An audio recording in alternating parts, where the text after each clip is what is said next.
بسم اللہ الرحمن الرحیم۔ معزز خواتین و حضرات، السلام علیکم۔ فتاوی آن لائن کے ساتھ میں ہوں آپ کا میزبان میاں طاہر، اور ہم پیش کرتے ہیں آپ کے لیے پروگرام فتاوی آن لائن۔ اسلامی تعلیمات اور سوال و جواب کا یہ پروگرام ہر اتوار عصر تا مغرب گلیکسی کیبل نیٹ ورک کے تعاون سے براہ راست مرکز الحرمین الاسلامی فیصل آباد پاکستان کی طرف سے پیش کیا جاتا ہے۔ اپنے مسائل کے حل کے لیے، قرآن و سنت کی روشنی میں جوابات حاصل کرنے کے لیے ہمیں کال کیجیے۔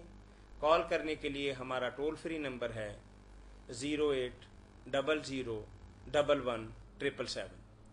فتاوی آن لائن اس پروگرام میں روز اول ہی سے آپ کی طرف سے آنے والی فون کالز اور براہ راست پوچھے گئے سوالات کے جوابات معروف مذہبی اسکالر، ممتاز عالم دین، وحدت امت کے داعی، متعدد کتابوں کے مصنف و مؤلف محترم مولانا محمد اسحاق مدظ اللہ العالی مرحمت فرماتے۔ کال کرنے کے لیے ہمارا ٹول فری نمبر دوبارہ نوٹ کر لیں۔ ہمارا ٹول فری نمبر ہے 0800111777۔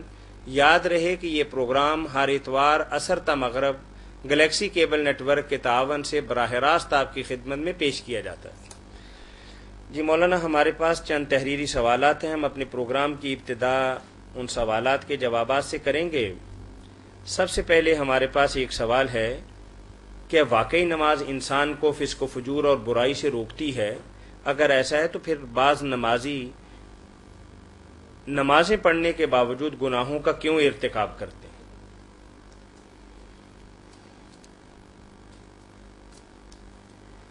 قرآن مجید میں اللہ تعالیٰ نے ارشاد فرمایا ان الصلاۃ تنہی عن الفحشاء والمنکر، یہ نماز بے حیائی اور برے کاموں سے روکتی ہے۔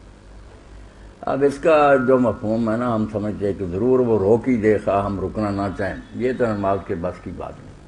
کوئی چیز بھی اللہ نے ایسی نہیں بنائی کہ انسان نہ برائی چھوڑنا چاہے تو وہ چیز زبردستی چھڑا دے۔ یہ تو تاثیر بیان ہوئی کہ جیسے کسی دوائی کے بارے میں ڈاکٹر یا طبیب کہتا کہ یہ کھاؤ گے تو شفا ہوگی۔ شفا تو ہوتی ہے، مگر اس کے لیے ضروری ہے کہ ان چیزوں سے آدمی پرہیز کرے جو دعا کا اثر ظاہر کر دے۔ تو یہ تو نماز کا جو اثر ہونا چاہیے نا، ہو نہیں جاتا، ہونا چاہیے کہ اگر وہ نماز پڑھ رہا ہے تو اس کو بے حیائی برائی سے رکنا چاہیے۔ ہر 5 مرتبہ وہ اللہ کو یاد کرتا ہے، اور حدیث پاک میں آیا کہ اس کی مثال تو ایسے ہے کہ دروازے پر دریا بہہ رہا اور 5 وقت مر کر اس میں نہائے تو اس پر کوئی مہر رہے گا؟ لوگوں نے کہا نہیں۔ فرمایا یہی 5 نمازوں کی مثال ہے، جو سمجھ کر کہ میں کس کے دربار میں حاضری دیتا ہوں، میرے دل کے راز تک اسے معلوم ہے، اور دونوں نمازوں کے درمیان میں نے جو کچھ کیا سب کی اس کو خبر ہے۔ وہ تو ایسے کرے گا جیسے غالب مرحوم نے کہا تھا آج ہی سے، کعبہ کس منہ سے جاؤ گے غالب، شرم تم کو مگر نہیں آتی، جو کچھ تم کیا اس کے بعد ہے کعبہ کس منہ سے جاؤ گے۔ تو نماز اگر یہ سمجھ کر پڑھے تو خود سوچے گا کہ اب دوسری نماز کے لیے میں کیسے جاؤں۔ اگر وہاں سے کہہ دیا جائے کہ یہ 2-4 گھنٹے جو درمیان میں گزرے کیا میرا حکم مانا، تو اقرار کر کے جاتے یا کنا بدل تیرے ہی بندے بن کر رہیں گے، تیری غلامی، کون سی غلامی کی ہے؟ نافرمانی کر کے۔ تو نماز دوا کی طرح ہے، اثر کر ہوا ہے اس میں، مگر ضروری ہے کہ آدمی مناسب غذائیں بھی کھائے اور پرہیز بھی کرے، ورنہ اگر پرہیز نہ کرے تو آرا سے آرا دوائی جو ہے بے اثر ہو جاتی، وہ قصور آدمی کا اپنا ہوتا ہے۔ جزاکم اللہ خیر۔ بہت خوبصورت بات مولانا نے فرمائی کہ نماز واقعی روکتی ہے، بشرطے کہ انسان اللہ کے ساتھ جو عہد و پیمان کیا ہے اس کے تقاضوں کو پورا بھی کرے۔ مولانا ایک اور ہمارے پاس تحریری سوال ہے، کیا انسان کی شخصیت اور مقام کی وجہ سے جزا و سزا میں کوئی فرق واقع ہوتا ہے؟ کیونکہ بعض آدمی انتہائی گناہ گار ہونے کے باوجود اگر جمعۃ المبارک کے روز فوت ہوتے ہیں یا مکہ اور مدینہ کے اندر ان کا انتقال ہوتا ہے تو اس بات کو اپنے لیے مرنے کے بعد بہت ہی اچھا شگون سمجھتے ہیں، تو کیا یہ بات واقعی درست ہے؟ یہ باتیں تو ایسی ہیں جیسے ہندوؤں نے اپنے ہاں گھڑ رکھی ہیں نا کہ اس چاند میں مرے، اس تاریخ کو مرے پھر وہ سیدھا جنت میں چلا جاتا، ان کے ہاں یہ سارے تصورات ہیں۔ وہی مسلمانوں نے اپنا لیے، دین میں ایسی کوئی بات نہیں۔ آپ مکہ میں مرے تو سارے مشرک وہاں ہی مرے ہیں اور وہاں ہی دفن ہوئے، مدینہ میں منافقین کی قبریں ہیں، تو کسی کو کوئی فائدہ کسی زمین سے نہیں ہوتا، اور نہ کسی زمین میں مرنے سے نقصان ہوتا۔ میں ہندوستان میں مروں، اگر مومن ہوں، اعمال صالح ہیں، ہندوستان میرا کیا بگاڑے؟ اور مکے مدینے میں مرے گا فاسق اور بدکار آدمی، کیا نفع ہوگا؟ یہ جو سوال ہے کہ شخصیت اور مقام جگہ نا جیسے ہم نے مرتبہ، کہ کوئی آدمی جس مرتبے کا ہوتا ہے اس لحاظ سے لوگوں کی سزا و جزا میں فرق ہوتا ہے۔ فرق، ایک عالم دین جرم کرے اس کو اللہ تعالیٰ زیادہ سزا دے گا، عام آدمی کرے ہلکی سزا ہوگی۔ اللہ کے رسول علیہ السلام سے برتر تو کوئی نہیں، مگر سورہ بنی اسرائیل میں کہا کہ کافر کوشش کر رہے ہیں کہ آپ کو ڈگمگا دیں اور یہ کہیں کہ صلح کر لیں، کچھ آپ ہماری باتیں مان لیں، قرآن میں رد و بدل کر لیں۔ اللہ کہتا میں اگر مضبوط نہ رکھتا آپ کو لگتا کتنا ترکن رحم شہن کریلا، تو آپ تھوڑا سا ان کی طرف ضرور جھک جاتے کہ چلو جھگڑا ختم کرے، مگر ایسا ہوتا تو سزا پھر اذا اللہ ذکنا کذیف الحیات دنیا میں مجھے آخرت میں دگنی دیتی کہ نبی ہو کریے گا۔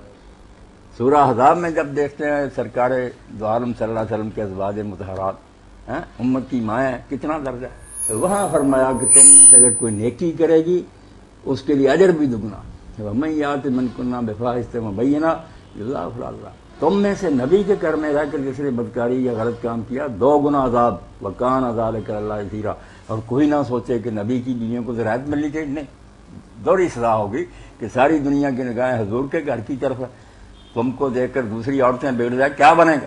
اس لیے جو آدمی جتنے اونچے مقام کا حامل ہوتا ہے اس کا انعام بھی بڑا، اس کو دیکھ کر لوگ اچھا نمونہ حاصل کرتے ہیں۔ اس لیے اس اصول کے تحت کہ جو لوگوں کو نیکی بتاتا ہے اس کو سب کرنے والوں کے برابر ثواب ہوتا ہے، کرنے والوں کا اپنا ہوتا ہے، ہاں، اور اگر وہ برا بڑا آدمی اس نے غلط مثال قائم کر دی اس کی وجہ سے سزا کئی گنا بڑھ جائے گی۔ نہیں، میں وہ بات تو آپ کی بالکل درست ہے کہ شخصیت اور مقام یعنی مرتبہ اور حیثیت کی وجہ سے، لیکن ہمارے ہاں ایک بہت بڑی مغنی ہے، جب 27 رمضان المبارک کو فوت ہوئی تو انہوں نے کہا کہ جیسی کیسی بھی تھی لیکن اللہ نے موت بہت اچھی دی۔ بالکل غلط کہتے یہ جن موتوں کے بارے میں کچھ کہا گیا نا کہ نیچے دب کر مر جائے شہید ہے، پانی میں ڈوب جائے، آگ لگ جائے، یہ ساری شہادتیں ان لوگوں کے لیے ہیں جن کے عقیدے درست ہیں، اعمال صحیح ہیں، ان کو ایسے حادثات پیش آئے جائیں تو اعزازی شہادت انہیں دے دی جاتی ہے۔ وہ دوسرے شہیدوں کی طرح نہیں، وہ تو دنیا آخرت میں دونوں شہید ہیں، نہ ان کو نہلایا جاتا نہ ان کا کفن اتارا جاتا، اسی طرح دفن کی، یہ وہ نہیں، عام مردوں جیسے احکام ہوتے مگر ثواب میں شہیدوں کے ساتھ ملا دیے جاتے، ایکسیڈنٹ میں مرے مومن نیک، اور اگر کوئی برا وہ ایکسیڈنٹ میں مرا تو وہ تو پکڑ ہوگی پڑی کہ توبہ کا وقت بھی نہیں ملا، اچانک اخذت الرسف جو ہے نا کہ ناراضگی کی پکڑ ہے کہ چھاپا مارا فرشتوں نے کہا بس تجھے توبہ کی توفیق نہیں ہے۔ جی السلام علیکم تو کوئی دن کوئی جگہ آدمی کا کچھ نہیں۔ جی وعلیکم السلام ورحمۃ اللہ، جی پوچھیے بھائی۔ اچھا بھائی، ایک آدمی چاند فرضیہ سنتے نہیں تھے، اس نے نیت کی ہے، ہاں قاضی کے بعد اتحیات پڑھنے کے بعد اس کو یاد نہیں رہا، آگے اس نے درود بھی پڑھنا شروع کر دیا۔ اچھا، تو کیا سجدہ صاحب ہو گیا اس پر یا نہیں؟ ٹھیک ہے مولانا، آپ کے سوال کا جواب دیتے ہیں جی۔ اچھا، اگر جس وقت جہاں یاد آئے کھڑا ہو جائے پھر پڑھنے کے تیسری رکعت یا چوتھی رکعت جو بھی ہے، یا کیا کرنا چاہیے؟